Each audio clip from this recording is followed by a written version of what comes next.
Om Namo Bhagavate Sri Ramanaya. Om Namo Bhagavate Sri Ramanaya. Om Namo Bhagavate Sri Ramanaya.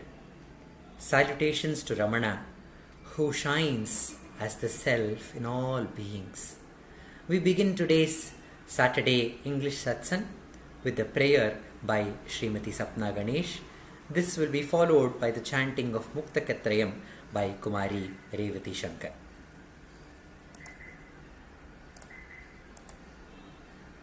दक्षिणामूर्तिसारम्भां शङ्कराचार्यमध्यमां रमणाचार्यपर्यन्तां वन्दे गुरुपरम्परां वन्दे गुरुपरम्परां वन्दे गुरुपरम्परां शुक्लां भरधरं विष्णुं शशिवर्णं चतुर्भुजं प्रसन्नवदनं ध्यायेत् सर्वविघ्नोपशान्तये आङ्गिकं भुवनं यस्य वाचिकं सर्ववाङ्मयम् आहार्यं चन्द्रतारादि तं नमः सात्विकं शिवम् ॐ नमो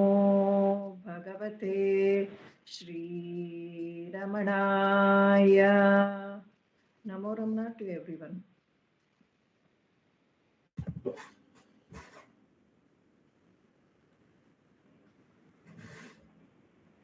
Ekamaksharam Hridhi Nirantaram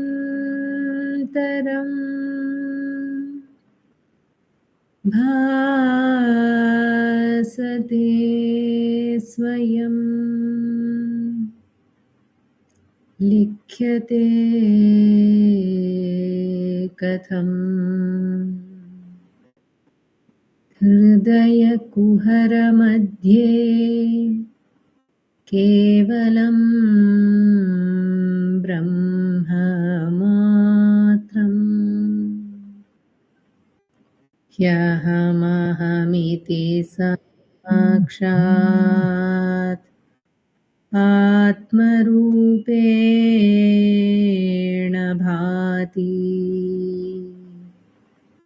Hridi Vishamanasa Swam Chinvata Majjatava Pavana Chalana Rodha Atmanishto Bhavatvam Deham Mrunmaya Vajjadatmakam Aham Buddhirna Tasyastyato Naham Tattadabhavasupti Samaye Drishtatmanishtatmana Oham Bhavayutah Kuto Varadiya Drishtvatmanishtatmana Soham Spurtitaya Arunachala Shivaha Purno Vibhati Swayam Soham Spurtitaya Arunachala Shivaha Purno Vibhati Swayam. Namo Ramana.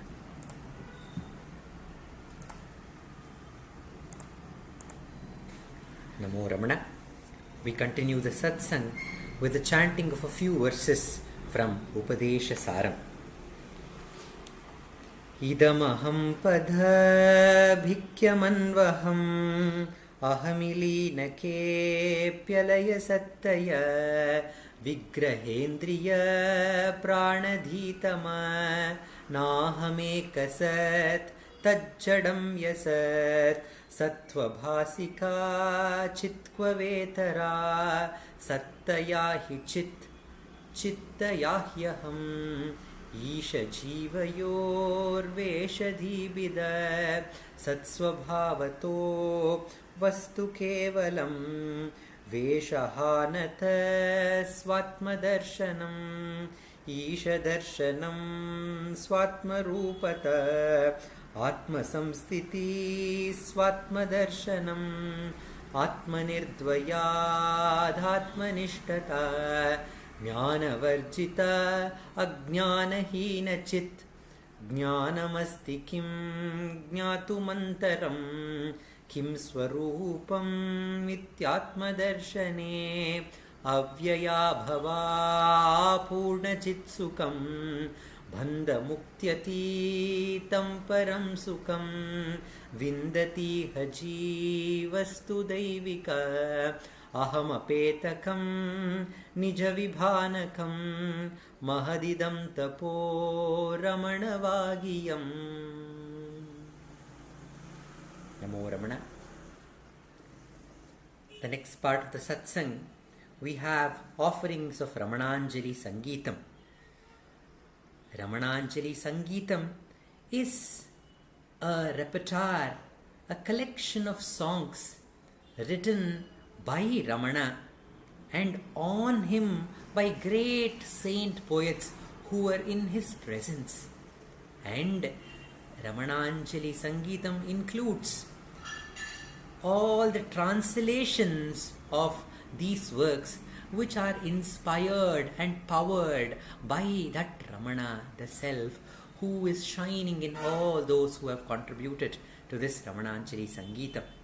And this month is very, very special for Ramananjali Sangeetam because the mother of Ramananjali Sangeetam, the one who dedicated her life for compiling and giving us this treasure called Ramananjali Sangeetam, Srimati Sulochana Trajan, was born in this auspicious month of November. And her life, although she was a great music stalwart, a very, very talented composer and a singer, all her learning of Carnatic music was employed in the Ramananjali Sangeetam. The Pan workshop that she had attended during the December Margali season in Chennai, she used that knowledge to compose music for various songs written by Muruganar Swami in Sannidhi Murai, which are in the old Tamil format of Pan. And she used all the ragas that she had learned, the rare ragas the songs composed by Tyagaraja Swami. They were employed in composing music for various other compositions by Ganapati Muni and Muruganar Swami's Tiruvam Bavai and etc. And the peak, the queen of all the compositions of Srimati Sulochana Trajan is the Ramana Pada Pancharatnam, which are composed in the lives of Tyagaraja Swami, and they are the Ramana Pada Pancharatnam are sung during the Ramana Aradhana celebrations. And till her life was filled with Ramana Sangeetam, and the Ramana Nama was ever reverberating in her. Even her last moments, her Upadesha to Srimati Radha and others who were accompanying her in the ambulance to the hospital was that to just chant the 3-lettered Nama, Ramana. And she told that is enough. And that is the power of these 3 names, Ramana. So, a song written by Shuddhananda Bharati, and the music is by L. Krishnan.